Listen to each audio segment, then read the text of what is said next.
पाठ 26 अपठित गद्यांश। अपठित का अर्थ है जिसे पढ़ा ना गया हो।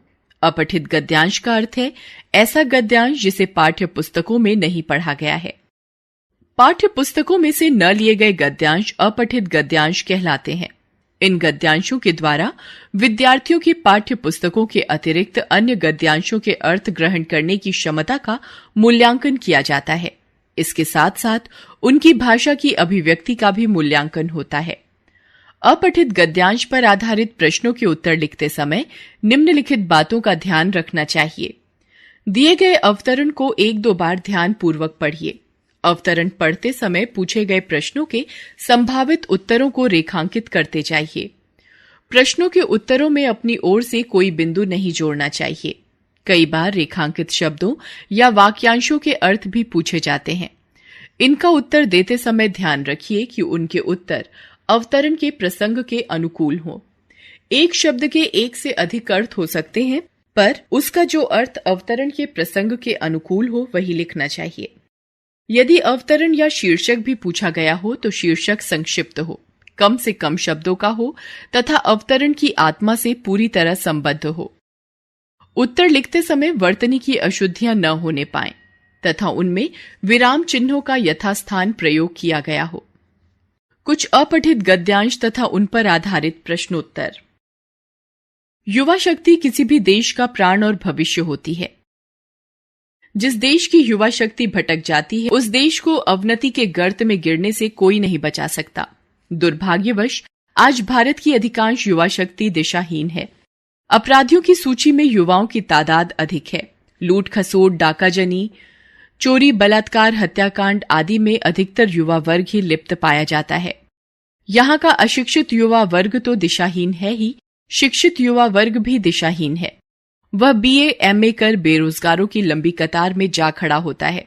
उसे समझ में नहीं आता कि वह क्या करे। दूसरी ओर उच्च स्तरीय जीवन शैली उसे आकृष्ट करती है। उसे भी महंगे मोबाइल, मोटर कार, बंगले आदि की इच्छा होती है।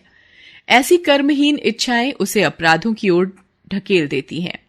शिक्षा को रोजगार से जोड़कर और पाठ्यक्रम में नैतिक शिक्षा अनिवार्य कर इस दिशाहीनता को काफी हद तक कम किया जा सकता है। क उपर्युक्त गद्यांश का उपयुक्त शीर्षक दीजिए। उत्तर देश का भविष्य युवा वर्ग। युवा वर्ग कैसी घटनाओं में सम्मिलित पाया जाता है? उत्तर आजकल युवा वर्ग भटक कर लूट खसोट, हत्याकांड, चोरी, डाकाजनी आदि में लिप्त हो रहा है। भारत के लिए दुर्भाग्य की बात क्या है? उत्तर युवा शक्ति का दिशाहीन होना भारत के लिए दुर्भाग्य की बात है। किसी भी देश की युवा शक्ति के भटकने पर क्या होता है? किसी देश में युवा शक्ति के भटकने पर वह देश अवनति के गर्त में गिर जाता है। युवाओं की दिशाहीन को कैसे कम किया जा सकता है?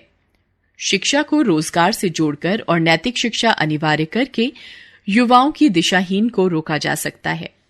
मनुष्य का जीवन संसार के छोटे बड़े प्राणियों और पदार्थों में श्रेष्ठ माना गया है। वह इसलिए कि मनुष्य बड़ा बुद्धिमान और कल्पनाशील प्राणी है। अपने विचारों के बल पर वह जो चाहे कर सकता है और बहुत ऊंचा उठ सकता है, परंतु विचार सच्चे, सादे और पवित्र होने के साथ साथ मनुष्य के व्यावहारिक जीवन से संबंध रखने वाले होने चाहिए। इन्हीं बातों को आधार बनाकर सादा जीवन, उच्च विचार को मानव जीवन की सफलता की सीढ़ी माना गया है। सादगी मनुष्य के पहनावे से नहीं बल्कि उसके प्रत्येक हाव भाव, विचार तथा जीवन के ढंग से टपकनी चाहिए। यह सादगी ही है जो विचारों को भी उच्च बनाकर सब प्रकार की उन्नति और विकास का कारण बनती है। संसार का इतिहास इस बात का गवाह है कि आरंभ से ही सादगी पसंद व्यक्ति ही जनता को उच्च विचार देकर उन्नति और विकास की राह प्रशस्त करते आ रहे हैं। महात्मा बुद्ध, संत कबीर, गुरु नानक, महात्मा गांधी, डॉक्टर राधाकृष्णन, विनोबा भावे आदि इस तथ्य के प्रत्यक्ष प्रमाण हैं। गद्यांश के लिए उपयुक्त शीर्षक लिखिए। सादा जीवन, उच्च विचार। मनुष्य का जीवन श्रेष्ठ क्यों माना जाता है?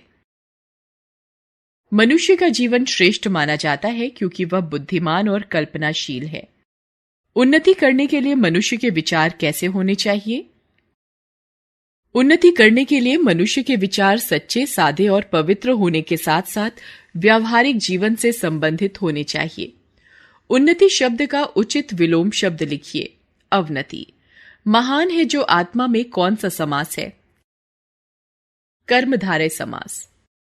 यदि हम निरंतर प्रयत्न करेंगे तो निश्चय ही अपने लक्ष्यों को प्राप्त कर लेंगे, किंतु प्रायः देखा जाता है कि अधिक आशावादी लोग थोड़ा सा प्रयत्न करके अधिक फल की कामना करने लगते हैं और मनोवांछित फल प्राप्त न होने पर निराश हो जाते हैं। अतः जीवन में सफलता प्राप्त करने के लिए परिस्थितियों के समक्ष घुटने न टेकें, बल्कि हिम्मत से उनका मुकाबला करें। याद रखें, जितना कठोर हमारा परिश्रम होगा उसका फल भी उतना ही मीठा होगा। लक्ष्य प्राप्ति के लिए क्या किया जाना चाहिए? लक्ष्य की प्राप्ति करने के लिए निरंतर प्रयत्न किया जाना चाहिए।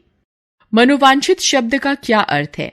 मनोवांछित शब्द का अर्थ है मन की इच्छा के अनुरूप, यानी मनचाहा। हालात से न हारें, इसका बोध किस वाक्यांश से होता है? हालात से न हारें वाक्य का बोध परिस्थितियों के समक्ष घुटने न टेके वाक्यांश से होता है। फल न मिलने पर कौन निराश हो जाते हैं? फल न मिलने पर अधिक आशावादी लोग निराश हो जाते हैं। फल भी उतना ही मीठा होगा से लेखक का क्या आशय है? फल भी उतना ही मीठा होगा कथन का आशय है कि जितना कठोर परिश्रम किया जाएगा उसका परिणाम भी उतना ही अच्छा होगा।